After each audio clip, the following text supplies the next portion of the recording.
Hey everybody, Brian Leslie Fatherees here. Good to see Hi. you. Good to talk to you. Whether you're on the video on YouTube or you're on the podcast, Mm-hmm. wherever you get your podcast at, Yep. wherever you're at, we are back with you today on the Unbreakable podcast. And we're glad you're joining us. We are glad you're joining us, and please share it and talk to people and let them know that we're out here doing this crazy stuff, Yes. and we're in our little corner of the world, bringing truth to you. Hopefully, we're bringing good application from biblical truth Mm-hmm. that's helping you in your life, in your Yes. marriage, in your family.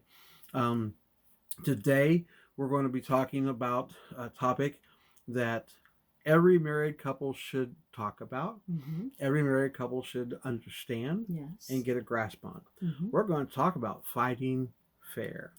It's going to be great. Yep. Now, I'm going to tell you, before we came on the podcast, before we started recording, I tried to get Leslie in a fight with me so that we could, give you a practical demonstration of how to fight fair, and she just wouldn't go for it. Nope. What's up with that? Nope, not doing that.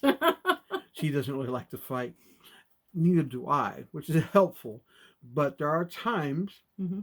when there are disagreements. Yes. There are times when there are things that come up Yes. and arguments. You know, heated conversations, however you want to call it, whatever you do to cover up the lie that it's not a fight. But we want to talk to you about fighting fair as a husband Yes. and a wife. Mm-hmm. And here's the thing.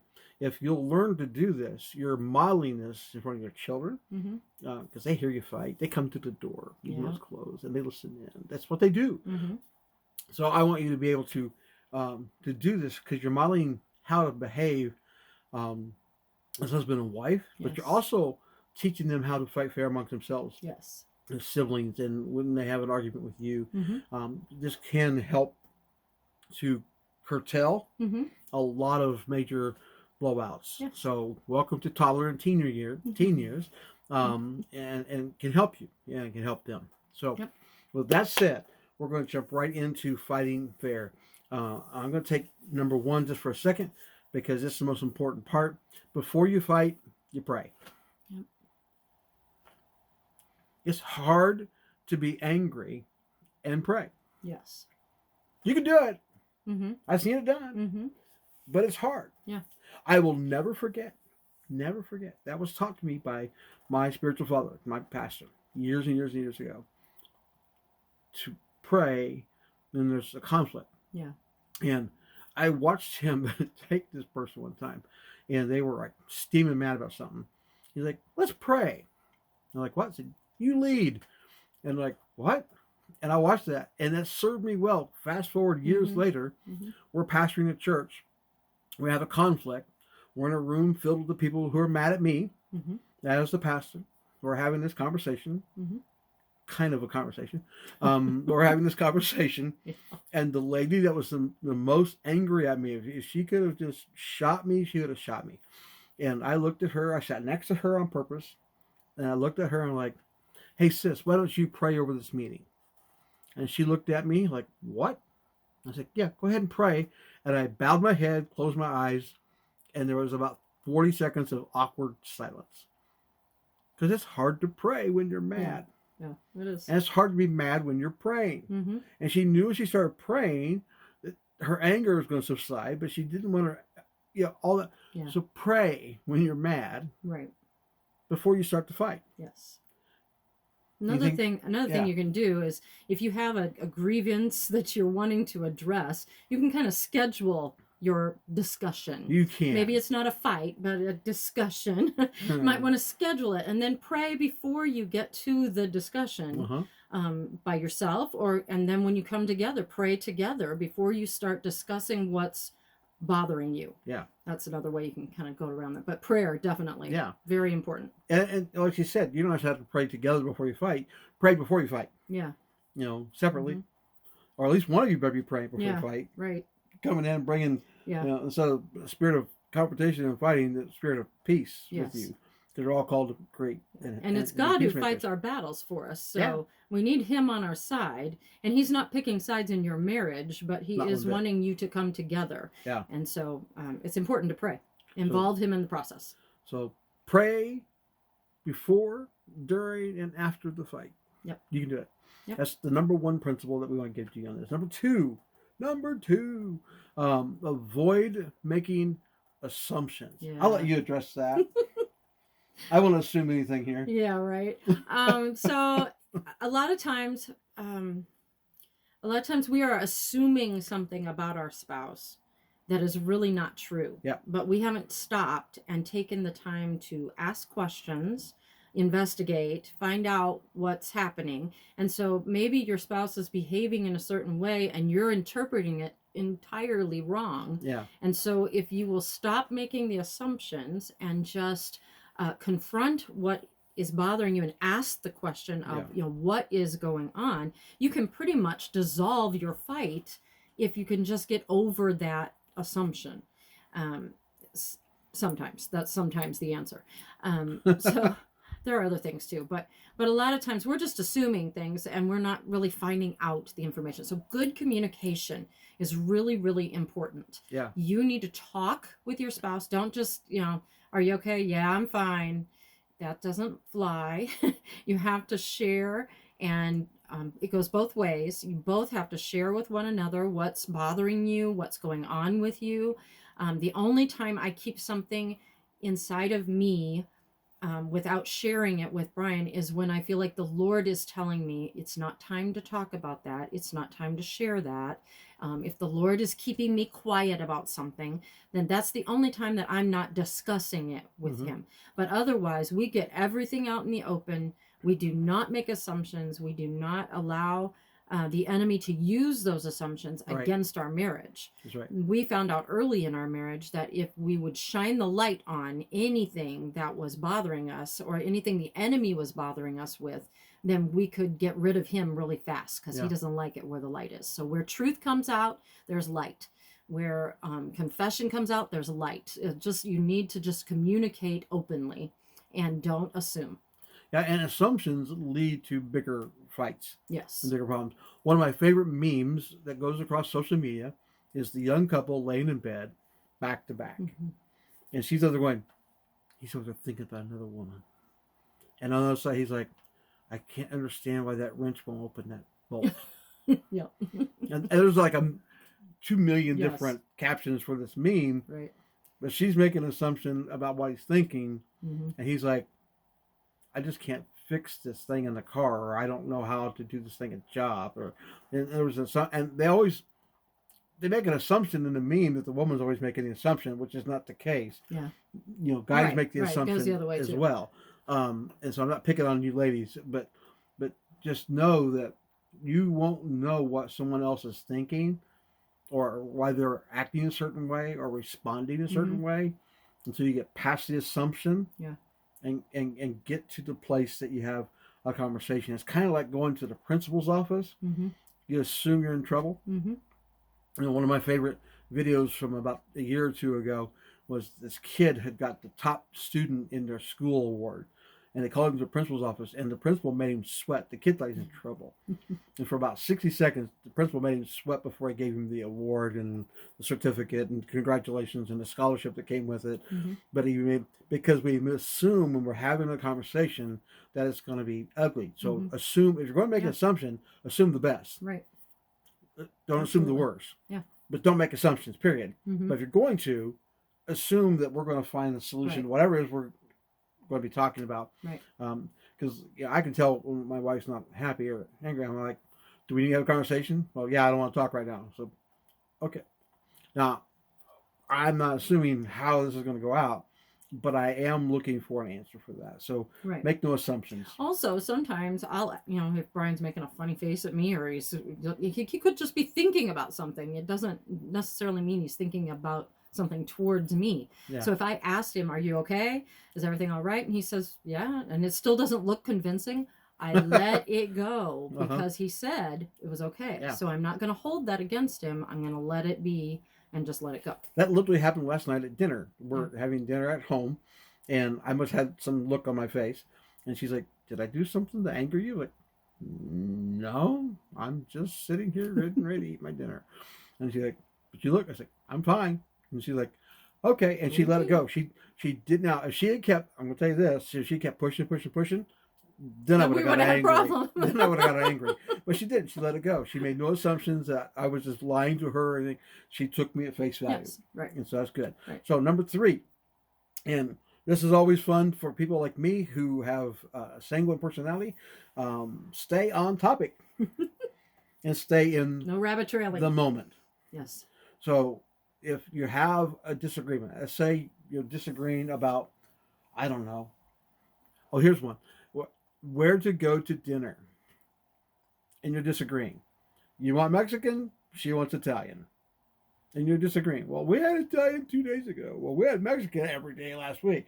I mean, right? Yes. So stay on topic, stay in the moment, and don't worry about last week or last night or whatever. Right. Stay on the topic. You know, people argue over things all the time that are petty and small. Go ahead. Another place where that's something is sometimes we get in arguments about things that our spouse does that irritate us, or that. And so when we're telling you stay on topic, we're meaning don't drag his mother and father into it. Don't drag his sister into it. Don't drag his best friend's wife's cousin into it. Just stay with him, what he's doing. It doesn't matter where it comes from, in the sense of you're having a discussion about it, and you need to stay in that moment about that thing. Don't remind him of the last 50 times he did that thing.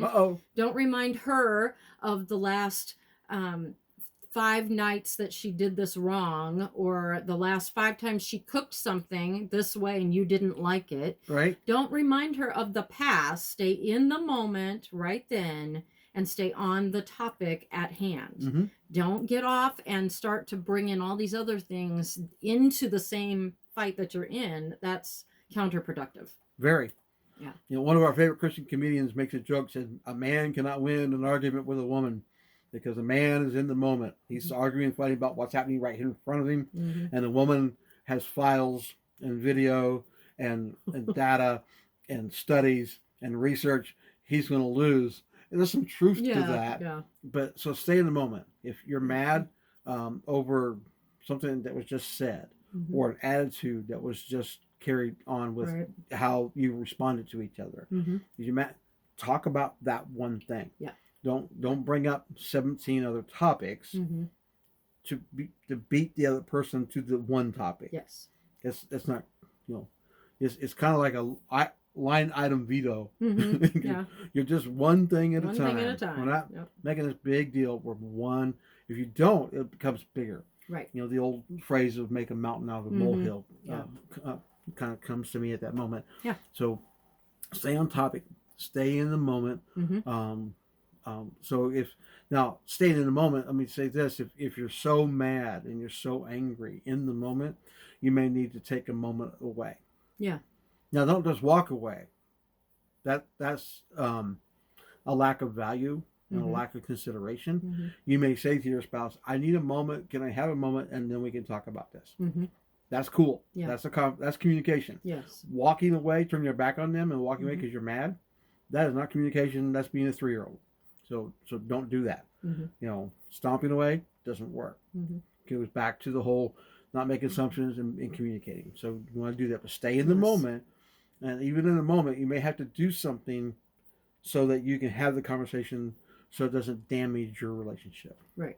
Because you don't want to say things you don't mean, or things that are in a huff or in a blaze of your anger. If you start talking out of that, you're going to say things you don't want to say. And then you've put those words out in the airways, and that's harmful. So you do want to make sure that you get yourself under control. Mm-hmm. And if you need a few minutes to breathe, then you need to just say, please give me a minute, and go over and breathe, pray, mm-hmm. do whatever you have to do to get yourself together again. Yeah. But remember what we said for our third point here, stay on topic, stay in the moment. Next, we want you to be a great listener. Yes, we do. We want you to seek to understand your spouse. Right. Now, being a great listener is not someone who's listening to talk. Right. It's someone who's listening to understand. Mm-hmm. I'm guilty at times. Not just with Leslie, but other people, where they say something and it triggers a thought in my mind. Mm-hmm. And so I want to respond to what they said because I had this thought in my head, and I want to jump in and say it because I don't want to lose it. Right? Yeah. I don't have a notepad with me or phone or iPad or whatever. Yeah. I don't want to lose the thought, so I'm waiting for an opening for. I mean, and some people stop blocking you, waiting for them to breathe so you can get work in. Yeah. And I could be that way. And so I want to learn to listen. I had to really work on this. Learn to listen, to hear what they're saying, not just so I can answer them, Right. but so I can actually understand what they're saying to me. Yeah. And I'm seeking to understand where they're coming from, Mm-hmm. whether I agree or not. Right. If I understand them, then I can come. Let's go here. I know we've done this multiple times. We're talking about something, and she's like, "You're not listening to me." I'm like, "No, you're not listening to me." And we're actually talking about the very same thing from two different perspectives. Yeah. She's coming from over here, and I'm coming from over here, and the two aren't meeting. And They're the same thing, but they don't sound like the same thing. No, and she's getting frustrated. I'm getting frustrated. And finally, it's like, stop. Here's what I hear you saying. Yes, and that's another really good technique is repeat back what you think you're hearing. Yeah. And then if it's not right, they can restate it in a different way, maybe, so that you get clarity. I can't tell you how many times we've done that, and she's like, "Oh, no. What I'm saying is this." So what I'm hearing is that, and so then that brings clarification, and you're working on your listening skills. And by the way, not only will it help you with your marriage, it'll help you with your children, it'll help you in your workplace, with your business, dealing with whoever, wherever, out in public, wherever. You learn to be a great listener, but that's how you fight fair. Yeah, you're not fighting, waiting to get your 2 cents worth in. No. And there is a back and forth. Sure. And it's okay to get your 2 cents worth in, but not at the expense of not understanding and listening to your spouse. Yeah. Another thing we try to do is when we've made a point, then we try when one of us has made a point, then we try to give 2-3 seconds for there to be silence. Make sure that's it before we start to say something that we might want to say. Just gives it a space to settle and make sure that they're done and make sure that you're really paying attention. I mean, I've done a lot of sales and marketing in my life, and it's the same principle, just listening to understand. So like if I'm at the closing of a deal, it's like an argument, but it's not. But I'm at the closing of a deal, and they give me an objection. And they say, well, I don't think I want to do this because of A. Okay. Any other objections? Well, I also want to do it because of B. Great. Any other objections? Anything else holding you back from signing this contract? Well, there's C. Okay. Anything? And I keep asking that until like, no, not really anything else. And then I go back through A through whatever. It could be to Q. It doesn't matter. It could be just A and B. It's just whatever it is that's holding them back. And then we take each of those objections step by step to see if we can overcome them. If we can overcome them, I've got a contract in my hand. Right. Apply it to your fight. You're arguing. So staying on topic, keeping in the moment, right? And being a good listener. So what you're telling me is, you're mad about I didn't eat all my green beans. That's what you're mad about. Well, yeah. Was there anything else? Well, you also didn't eat any of the peas that were on the table. Okay. Anything else? Yeah. You ate 3 pieces of dessert, and we didn't leave one for one of the kids. Okay. Anything else? Well, then you weren't grateful for what we did. Made the meal last night. But okay. Anything else? No, I think that's it. Okay. Number 1, I was full. So I didn't eat green beans. Number 2, don't like peas. I mean, I do, but I don't like peas, so I'm not going to eat them. No matter how many you make, I'm not going to eat them. Number 3, the dessert was really good. I'm sorry that I ate so much of it. I didn't know that one of them wanted a piece of that pie, that whatever. Yeah. And then you can, right? Now I'm not making off. assumptions. Now I'm staying on topic. Now I'm staying in the moment. And I'm understanding, and they're understanding where I'm coming from. Right? So I'm putting it on me. I'm the bad guy here. So I am, she's learning to listen to me, and I'm learning to listen to her. It's a huge deal. Listening is probably one of the, people will tell you, you read all the gurus about marriage and family and whatever, they'll tell you that communication is one of the number one principles Yep. that people fail to learn how to communicate properly and functionally. Mm-hmm. You know, we don't want you to be dysfunctional.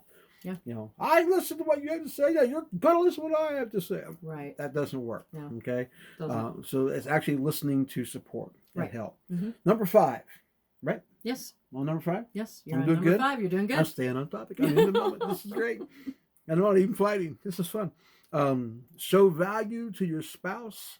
Be respectful and considerate.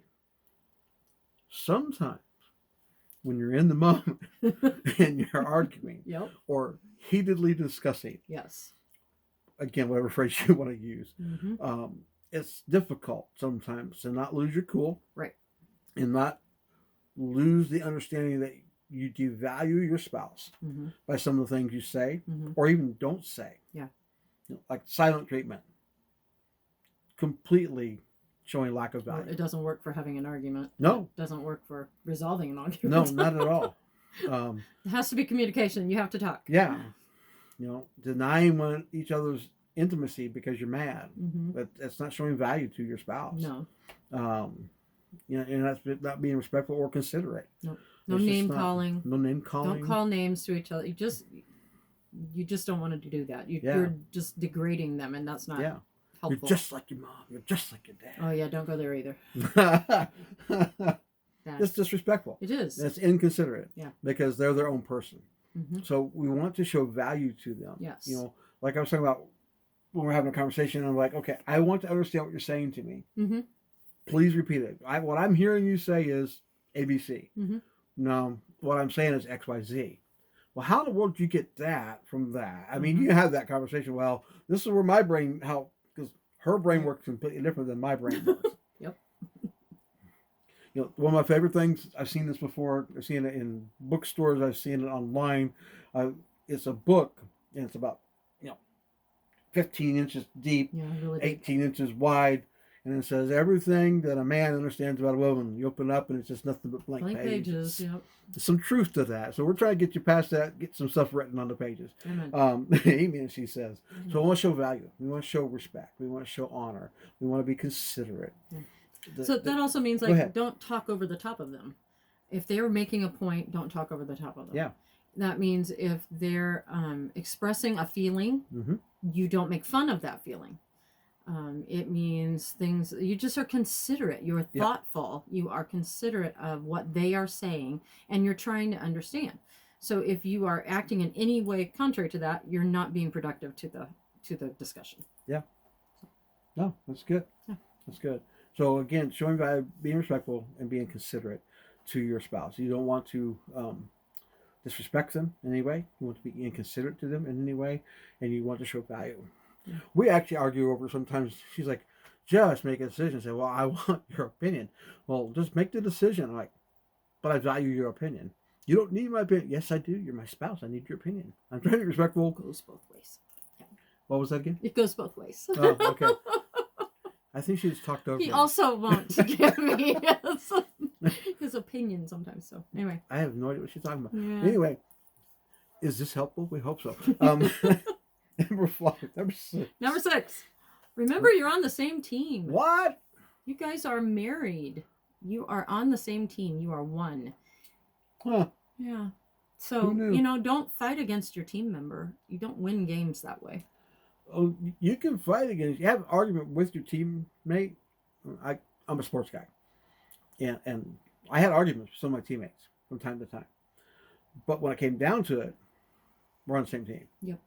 I grew up. My grandma on my mom's side called our family, kids. There were 6 of us, 4 boys, 2 girls, and she called us the Fightin' Fatherees because we fought amongst ourselves Mm-hmm. all the time. We go play sports, neighborhood sports with kids playing football, soccer. Everything was do soccer, baseball, football, whatever. Mm-hmm. We out playing flag football or tackle football. We, whatever we're doing, we're playing, and it'll be neighborhood kids. And one of my brothers and I would get in a fight over something. It's usually petty and stupid, but we get in a fight, literally a fist fight. So their friends start to help My brother's friends start helping them. My friends start helping me. We'd stop, beat them up, then go back to fighting, because you can't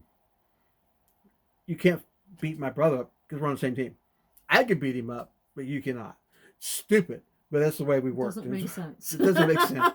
My wife's like, that's not right. That's not right. Like, well, so I'm not talking about, you can disagree with someone on your team, but you got to remember you're on the same team. Like you said, you're trying to win the game together. Yeah.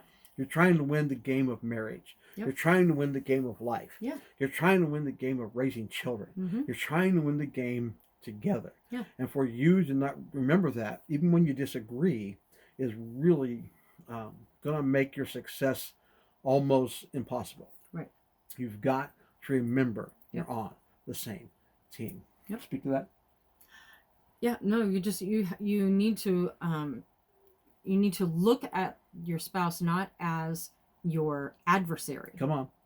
but as your teammate. That's good. As the one who's on, he's part of me, I'm part of him, but I just have to make him understand where I'm coming from. You know, it's more of it's not the idea of I have to annihilate my enemy. That's not where we're trying to go. Right. We're trying to bring a unity and a peace and harmony and an understanding to our relationship, or to whatever's going on in our relationship. Yep.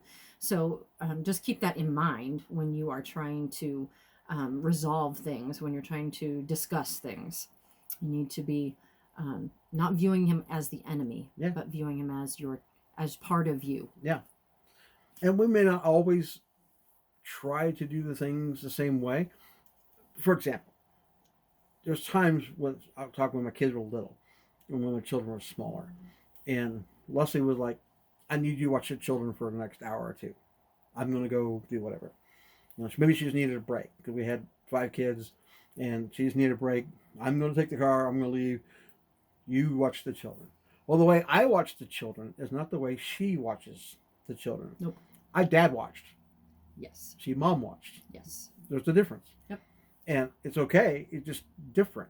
But we're on the same team. Yes. Trying to achieve the same goal. Yeah. Wanting the children to behave, or wanting them to, yes, have fun, yes, enjoy themselves, but they have to learn to be submitted to their mom and their dad and do those kinds of things. So I may approach that differently than she approaches that. But even though we have different approaching styles, it's still the same. Our goal was the same. It's the same. Yeah. It's kind of like watching, again, I'm a sports guy. So like I watched a football game the other day, and the head coach wanted to do something. Offensive coordinator was calling a play, a series of plays a certain way, and he called timeout.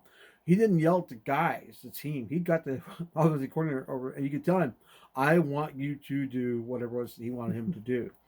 So they changed the play because the guy who was in charge had to have a communication with the guy on the same team, same goal. We're trying to score a touchdown. Right? But he didn't like the way he was doing it, so they had to have a communication. Theirs was a little heated, a little more than what we would do, but still the same kind of thing. Same team, same goal, just didn't have the same strategy. Yeah. So you have to learn to come to where you can get to a place where the strategies are together, even though they may not be exact. Yeah. There's a difference between unison and unity. Yep. So it may not be in unison, but it will be in unity. That's a whole nother topic. Right. Another time. So pray. Avoid making assumptions. Yes. Stay on topic. Yep. Stay in the moment. Yep. Be a great listener, not an average listener. Seeking to understand your spouse. Right. Show value with respect and consideration. Yes. And don't forget, you're on the same team. Yep. Anything else you need to add? It takes effort to fight fair. Yeah.